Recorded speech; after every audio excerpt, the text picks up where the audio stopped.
Welcome to the Player Supreme Show at zenmack.com, zenmack.com.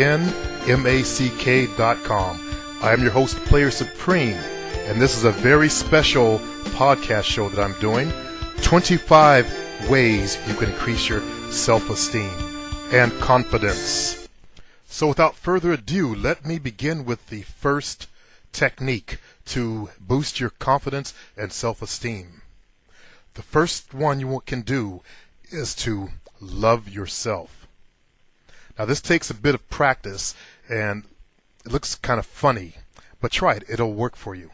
When you wake up, give yourself a big hug. And do the same thing when it's time for you to go to bed at night.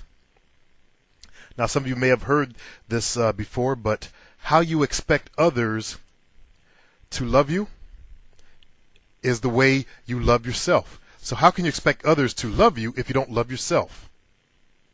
So practice the morning and evening hugs for about 2 weeks, or maybe 3 weeks if you're kind of like me, old-fashioned, stubborn, and hard to get. And you'll see that it works really well in your lives. Now the second technique, look in the mirror. So every time you pass a mirror, look into it and flash your biggest and your best smile at yourself. It might feel kind of strange at first, but eventually it'll make you feel brilliant about yourself. And tell yourself, looking good. Or, wow, I love me. Or any other similar phrase that expresses your own self-esteem in a positive light. Do this often enough to entrench it inside your subconscious mind. Do that and it will become reflected on the outside in your outer life. So you now have two techniques, love yourself and look in the mirror. And in adding more to loving yourself, if you've read the book, The Pimp Game by Mickey Royal, I'm always using the phrase from that book. All whom I do not see when I stand alone in front of a mirror are beneath me. So basically, you want to hold yourself in a high self-esteem is what he's saying there.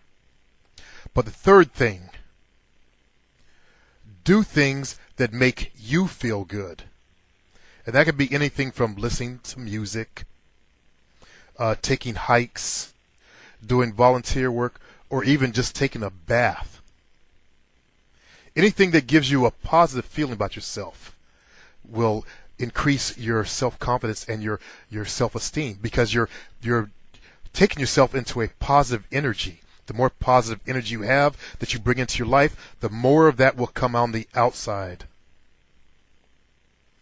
Now the fourth thing, listen to you.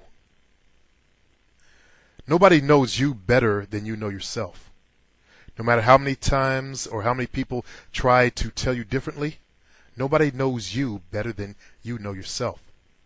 So if your body, if your mind, or your gut is telling you something, I want you to take notice of it.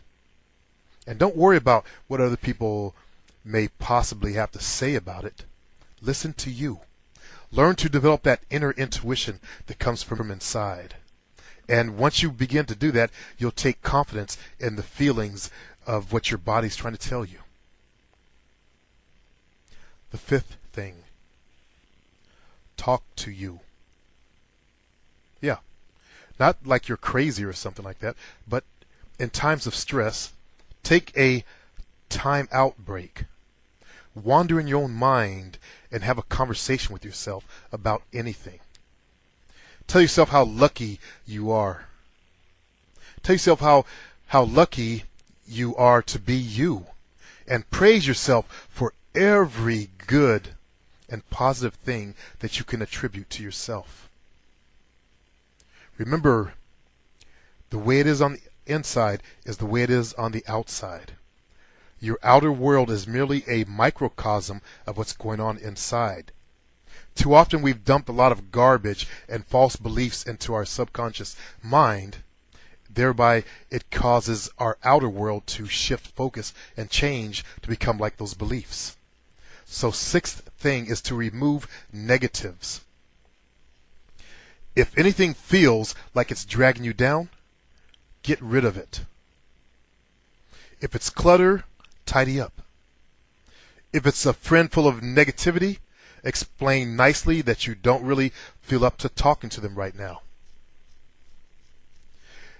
If you have people in your lives constantly dumping negative thoughts and words at you, explain to them that you don't have time to listen right now and remove yourself from that negative environment. Always seek to be in positive and motivating environments. That's why I enjoyed Toastmasters. I urge everyone listening to me to join Toastmasters in their local area. You can go to toastmastersinternational.com or just Google it. And you can find a class or a setting right around the corner from you. There are so many out there.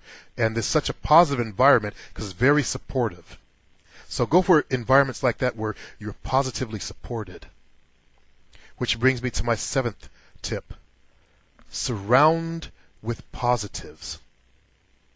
Surround yourself with things that bring out good feelings in you. Examples could be things such as a happy, upbeat friend versus that negative person. A nice new picture. A new car. It could be pictures of your family, of your girlfriend, or pictures of a girl that you want to go out with. It doesn't matter, but surround yourself with positive things. Use candles if you have to. I used to love having scented candles in my home, and I always would light them on my Tuesdays. As you guys recall, I would spend Tuesdays alone. With all the girls I was dating, I would push them to the side and try to spend my Tuesday nights alone, and I would do things I enjoyed doing, such as watching Japanese animation cartoons and stuff like that. Or I would go rent movies, and I would just have a night with myself. And that's one of the things I really enjoyed, so it gave me a positive things to be surrounded by. The 8th thing is called rumors die.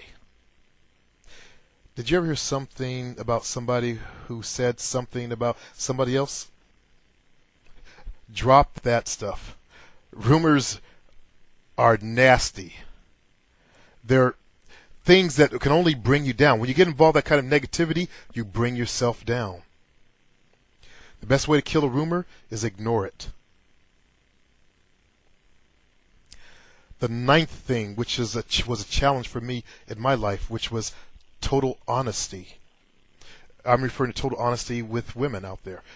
It was hard for me to be honest with them, but I want you guys to be totally honest with yourselves at all times. If there's something you don't like, admit it.